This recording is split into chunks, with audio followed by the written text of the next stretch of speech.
All right, let's do a little rough draft for the little 3-game slate ski on Thursday. I do want to warn you, I'm currently watching the Oregon-North Carolina game and the Kansas-Arkansas game. So if you see me looking off like, hey, why is he making eye contact with me? I'm watching the games. Deal with it, Bob.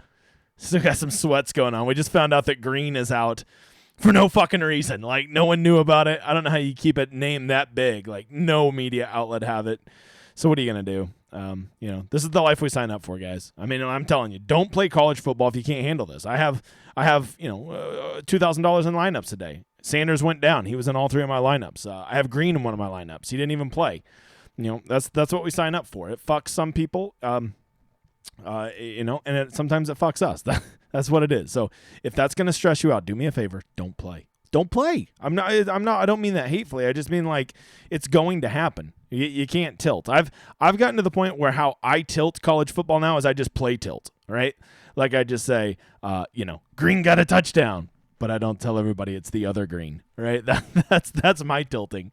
Is just have fun with it, right? Just embrace the chaos and just know that at the end of the year, well, at least for me, and I assume for most of you, you're probably going to come out on the positive end if you're making good plays. Which, by the way, I got to ask you guys now that there's 7 minutes left in this Kansas game, for all of you that are upset about playing Landers, how you feeling about those 2 targets now? How you feeling about those? It's hard to score when you only get 2 targets, but he caught a 60-year-old bum. It doesn't matter. You guys, you got to play the volume game, okay? You can't count on these guys to get it done with efficiency. That is not a pass-forward offense, what Arkansas runs. And he is not a usage monster. So, I projected him to get 5 targets. Right now, I think he's at 3, and one of those was a pass interference. So I don't even think they count that plays. I think he legit has 2 targets and 1 catch.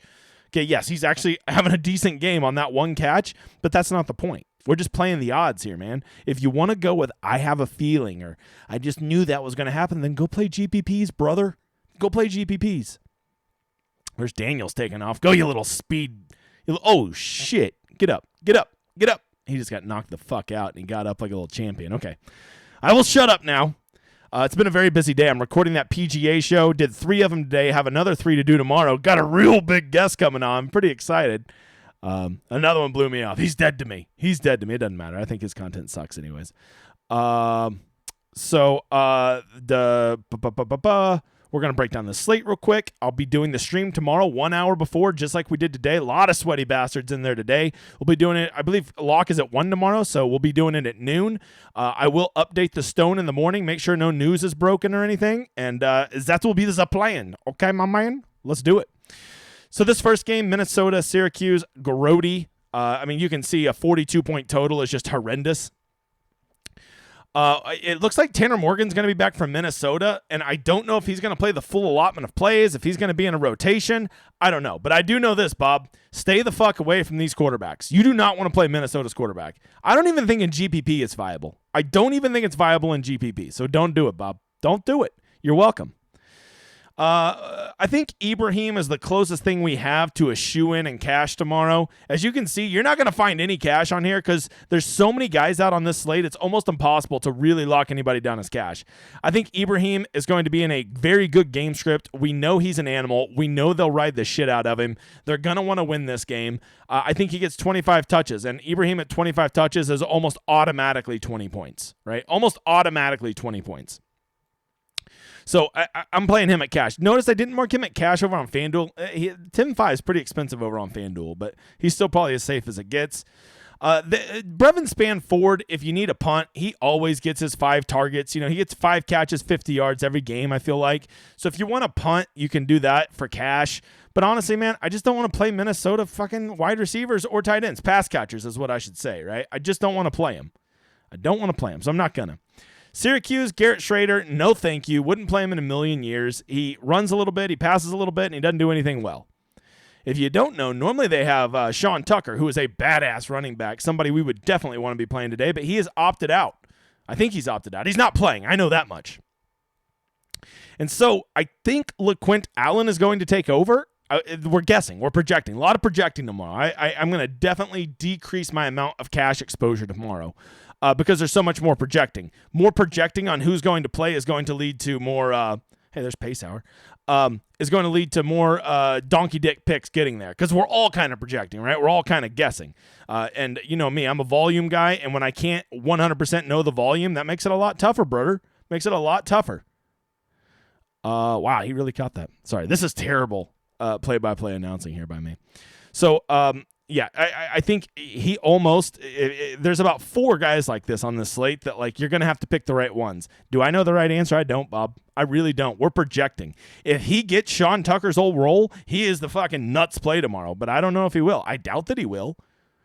Man, I got to quit watching these plays. There's my boy Drake May taking off for the first down. All right, Gadsden is a pretty good receiver. He is a usage monster. He gets the most targets by far. But, man, 16-point total. Sometimes he's such a usage monster. He's gotten there on low totals before. I've seen 16-point totals from Syracuse where he's gotten 25 points. So I don't hate him. But, you know, I put Cooper and Alfred on here for GPP flyers. But, you know, to me, the only player you're really considering from this game are Ibrahim, Allen, and Gadsden. Okay? And I think there's better places to get your money in than on Gadsden. Go with a team with a bigger total is generally my rule. All right, moving over here, these other 2 games, far more sexier, especially when you got my Sooners. Catch it, catch it, catch it, catch it. Oh, Daniels just about threw a touchdown. Okay. 4:41 in the 4th, if you're wondering when the fuck I was watching this game. If you want to go rewind your DVR. I think Dylan, I think for quarterback cash, it's going to come down to Penix and Gabriel as your super flex. I think you're definitely playing Jordan Travis at cash. And then your other quarterback's probably got to be Gabriel or Penix. I don't see any way you play Morgan, Schrader, or Ewers. Or if you mix up the letters in his last name, Sewer. So, Gabriel, I really like him here. I think that OU is going to get a lot of points scored on them tomorrow, but I also think they're probably going to be playing from behind and playing aggressive, and so that makes me pretty interested. Makes me pretty interested, Bob. So, Dylan Gabriel, very interested in him. Now, this is where a ton of value opens up. OU's running back, and I really want to reserve the right to tell you that I may be too close to see the right answer, right? If you don't know, Eric Gray has opted out.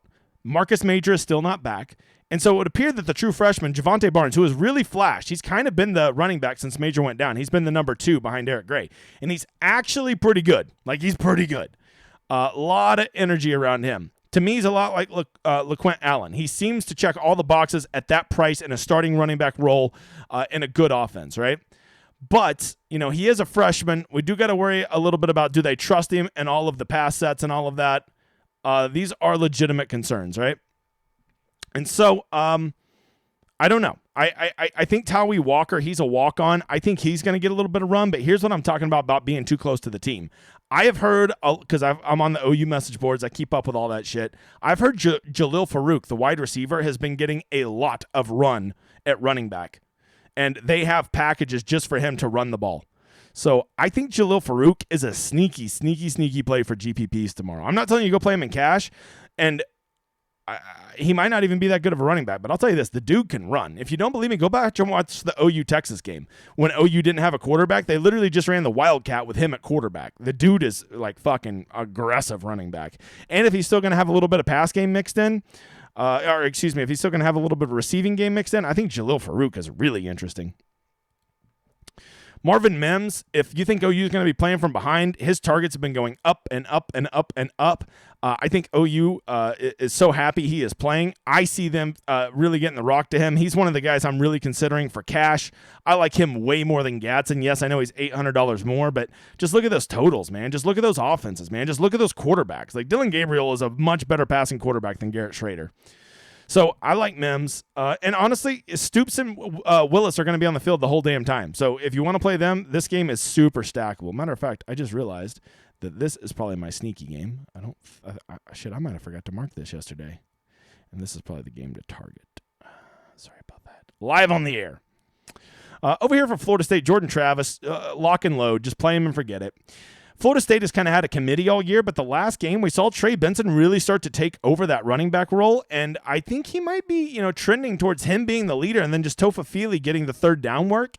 If that's the case with OU's defense as missing as many players as it is, I think Benson becomes a very serious play consideration for cash. So I'm talking about. There's all these guys we don't know their roles we're projecting, but at least we have seen him lead the backfield before. We've never seen LaQuint Allen or Javonte Barnes or Keelan Robinson lead the backfield before, but we've seen Trey Benson lead it. So he would probably be the safest of that group to lead it, right? Or to do well in leading this backfield. From there, I think Johnny Wilson is the one wide receiver I'm really considering. He's just been kind of their number one guy all year, but they are getting healthier at receiver, and they are notorious for spreading it around. So I guess what I'm trying to say is I don't love Florida State wide receivers. If I had to pick one, it would definitely be Johnny Wilson, not Ontario. Ontario, not to be confused with Ontario. This is the feminine version of that. Hold on. So I'm watching. Go, Drake. Drake's just running around like a madman. Okay, the third game, Washington, Texas, big total, even competitive environment.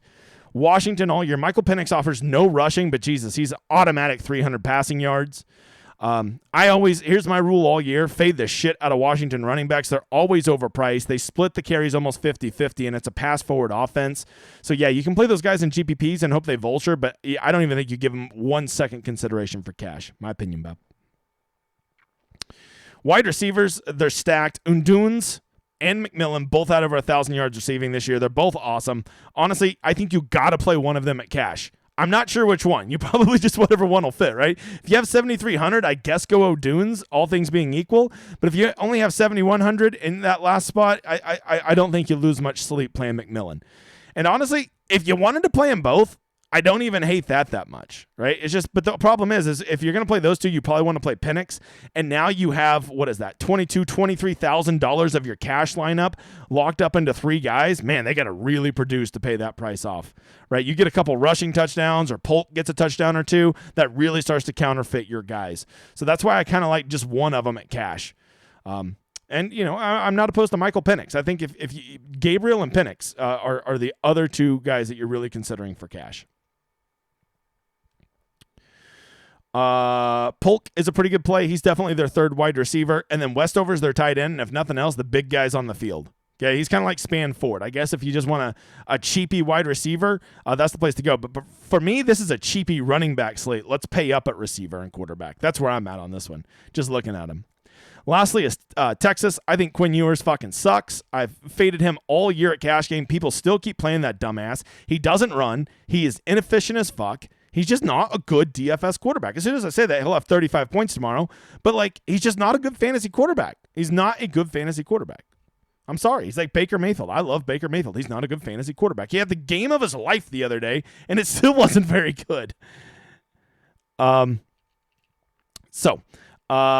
backs, I'm very interested in. Problem is, I'm not sure how they're going to do this, right? If you don't know, Bijan and Roshan Johnson are out, which is their 2 workhorses all year. Obviously, Bijan's the super stud, and Roshan has been, kind of a really great guy to give him a spell. It would appear as though Keelan Robinson would be the starter based on he's kind of been the 3rd running back all year, but he's just a little guy. He's a little tiny guy. And I really wonder if they want him running between the tackles 25 times in a game. I think they like to use him as a little bit more of a change of pace guy. I don't think he's an every down back guy. But once again, what am I doing, everybody? Say it with me. You're projecting. That's right. Very good. You guys are getting sharp out there. So because of that, I think I'm leaning Jonathan Brooks, who I believe was a former 5-star, as their running back. And then Keelan Robinson, I love as a GPP dart. Okay. Once again, just like Brooks and Allen and Javonte and Benson, we're projecting. We're projecting, Bob.